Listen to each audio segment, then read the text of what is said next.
Korean nationalism. Self-strengthening movement in the late 19th century. As we have just examined the development of nationalisms in China and Japan, now let's turn our attention to Korea. And we will look at how nationalism developed in Korea at the end of the 19th century as Korea tried to redefine the Korean nation and what it meant to be Korean. What is a common reaction when you find yourself vulnerable? How do countries or nations react? So there were a variety of factors contributing to the development of nationalism in Korea. One was the arousal of national consciousness as a result of the Christian missionaries arriving. So Christian missionaries brought with them Western liberal ideas, and this began to spread through the schools, through churches, through Christian organizations that arranged political activities such as the YMCA. And to get a sense of this tie between Christianity and Korean nationalism, let's take a look at this video.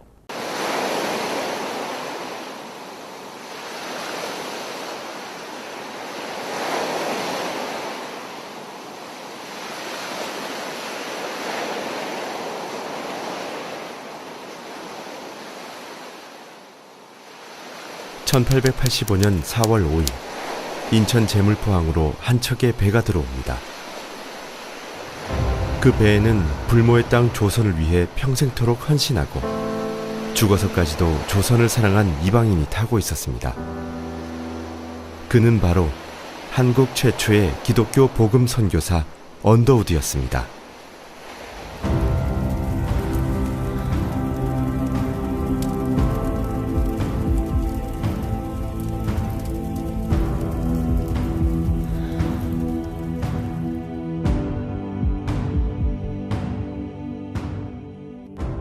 언더우드는 교육을 통해 인재를 키워내는 것만이 가난하고 약한 조선의 미래를 열어가는 길이라 생각했습니다. 언더우드는 알렌의 청원으로 세워진 한국 최초의 근대식 병원인 제중원에서 학생들에게 영어를 가르치기 시작하였고, 이듬해 제중원 의학교가 시작되자 물리와 화학을 가르쳤습니다. 또한 서울 거리에 버려진 고아와 사생아를 모아 고아학당을 시작하였습니다.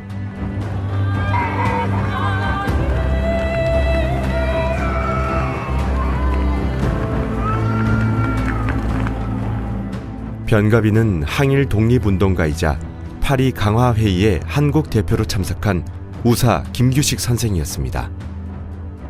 또 한 명의 항일 독립운동가 도산 안창호 선생 또한 이 고아학당, 곧 언더우드 학당 출신이었습니다. 교육을 통해 인재를 키워 조선의 미래를 열어야 한다는 언더우드의 의지가 실현된 것입니다. 하지만 조선에서 이방인으로 산다는 것은 쉬운 일이 아니었습니다. 이방인이라는 이유만으로 온갖 소문과 멸시에 시달려야 했기 때문입니다. 그러나 언더우드는 좌절하지 않고 왕실과의 관계를 돈독히 유지하며 조선에 대한 믿음과 사랑을 놓지 않았습니다.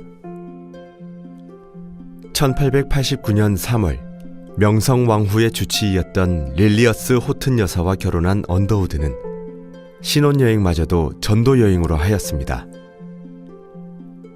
위험하고 험난한 여정이었지만 그들은 두려워하거나 포기하지 않았습니다. 언더우드는 조선 사람들을 위한 성경 번역 작업에도 몰두하였습니다. 그리고 외국인 선교사들을 위해 한국어 문법, 한영사전, 영한사전 등을 발간하였습니다.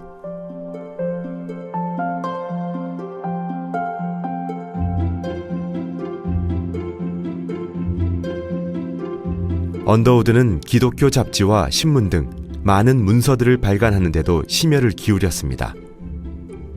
그리스도 신문은 각 지역의 교회에 도움을 주기 위한 신문이었지만 조선인들에게 필요한 정보 또한 함께 실려 있었습니다.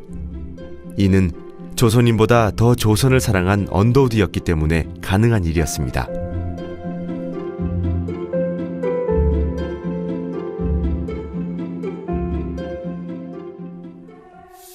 언더우드는 선교를 위해 그 누구보다 열심히 활동하였습니다. 아픈 몸을 돌아볼 새 없이 전국 곳곳을 다니며 세례를 주고 교회 설립을 위한 조언을 아끼지 않았습니다. 이러한 노력으로 언더우드 정동 자택에서 시작된 한국 최초의 조직교회인 세문안교회를 비롯해 전국 각지에 총 21개의 교회를 설립하기에 이릅니다. 이러한 언더우드의 노력으로 한국은 아시아에서 굳건하게 기독교가 자리 잡은 선교지가 되었습니다.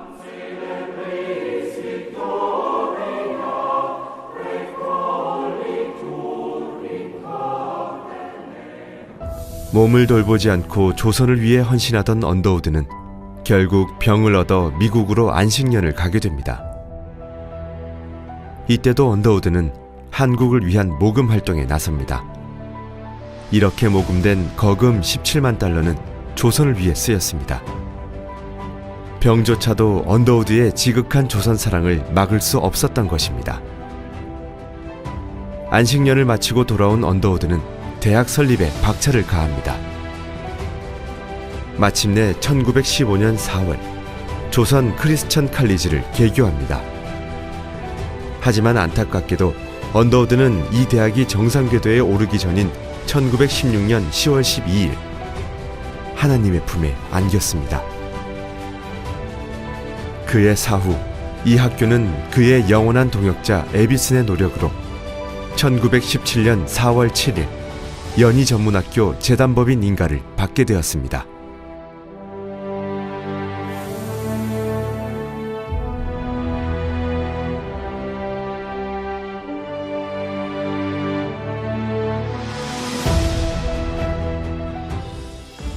언더우드의 유해는 그가 사랑하던 한국 땅에 바로 돌아오지 못합니다. 가족들은 언더우드의 유해를 한국으로 옮기는 비용까지 세문안교회 영신학교를 위해 기부합니다.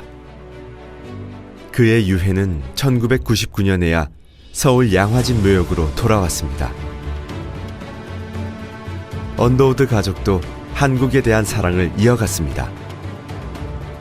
언더우드의 형인 존 T. 언더우드 또한 연희전문학교 설립을 위한 학교 부지 매입금을 기부합니다.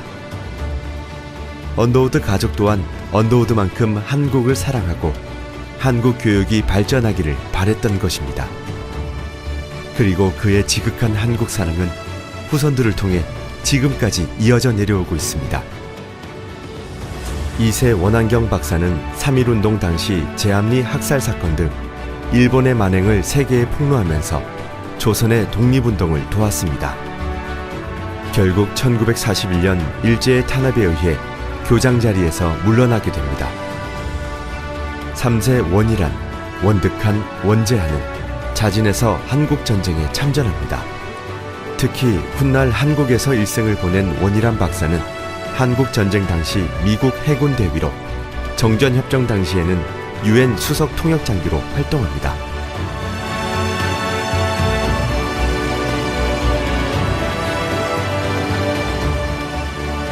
4세 원한광 박사는 30년간 한국에서 활동하며 한국 교육과 사회 발전에 공헌했습니다. 그리고 한국인 어린이 2명을 입양해 키우면서 선조부터 내려온 한국 사랑을 몸소 실천해 보였습니다. 또 한 명의 4세 원한석은 지금까지도 한국에 머물며 한국 경제가 세계로 나아갈 수 있는 다리 역할을 하고 있습니다. But there is also another aspect to Korean nationalism that was very important and that had a very strong contribution. And this is the ideas among Koreans that in order for Korea to preserve its independence, it needed to be a wealthy country and it needed to have a strong army. This was the 부국 강병 slogan, and in order to achieve this self-strengthening, Koreans felt that it included two steps. One was the development of trade and commerce, and the other was to strengthen and modernize the military. but really the focus was on the preservation of independence for Korea. So there were a variety of activists who organized different activities in order to accomplish this, one being the independence newspaper, or the 독립신문. This newspaper began publication in April 1896, and the publishers of this newspaper felt that the key to achieving independence, or to maintaining independence, was education. And so they published the newspaper all in Hangul, the Korean phonetic alphabet, so that anybody could read this, and they really advocated for people to receive an education. The Independence Club that was associated with the independent newspaper, it included a variety of reform-minded Koreans, and it was founded by Sejepil, or Philip Jaesun, who was an intellectual, a publisher, a medical doctor who had gone to the United States, was educated there, came back to Korea in the 1890s in order to help with the self-strengthening of the country. There were three goals of the Independence Club. The first was to protect Korea's independence.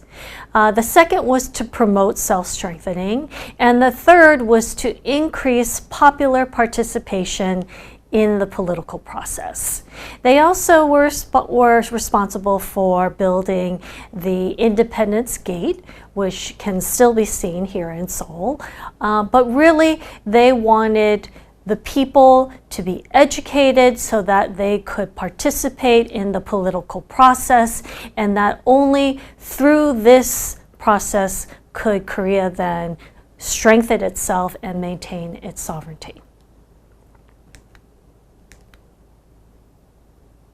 There were other also nationalistic movements, and this is particularly evident after Korea becomes a protectorate in 1905.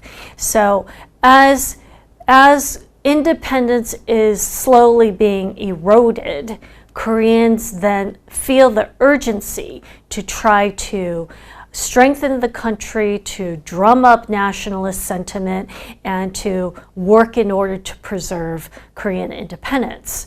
For example, in 1906, the Korea Self-Strengthening Society was formed. Another example is in 1907, the Association for Redemption of the National Debt was formed. And this was a movement to try to pay back the loans that had been given to Korea through Japan. And so they wanted to pay back Japan, feeling that through the loans, Japan had some kind of economic power or hold over Korea. And then there was the New People's Movement, the Shinminhue, and also an attempt to try to strengthen Korea, but this movement was eventually accused of various crimes such as embezzlement and was not able to achieve anything other than fading into oblivion.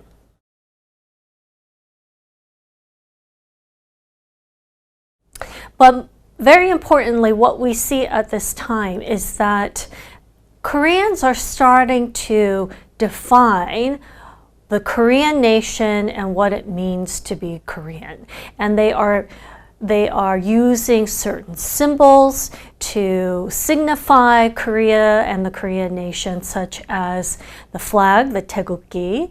And this is an important shift because now the shift on Korean identity is not based on elite culture or a shared Confucian intellectual culture, but it is now based on a Korea-centered identity. This is also when ideas of the Korean nation and histories about the creation of the Korean nation are written.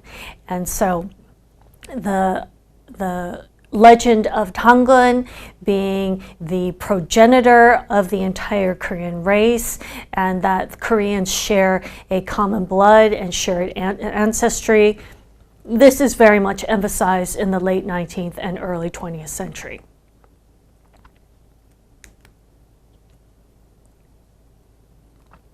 But these self-strengthening movements, these emerged as a result of increasing Japanese presence and influence. So these kinds of slogans like wealthy country, strong military, and other self-strengthening movements to preserve sovereignty and independence, they really take full center after 1905. These are the keywords for this class: imperialism, modernization, industrialization, military expansion,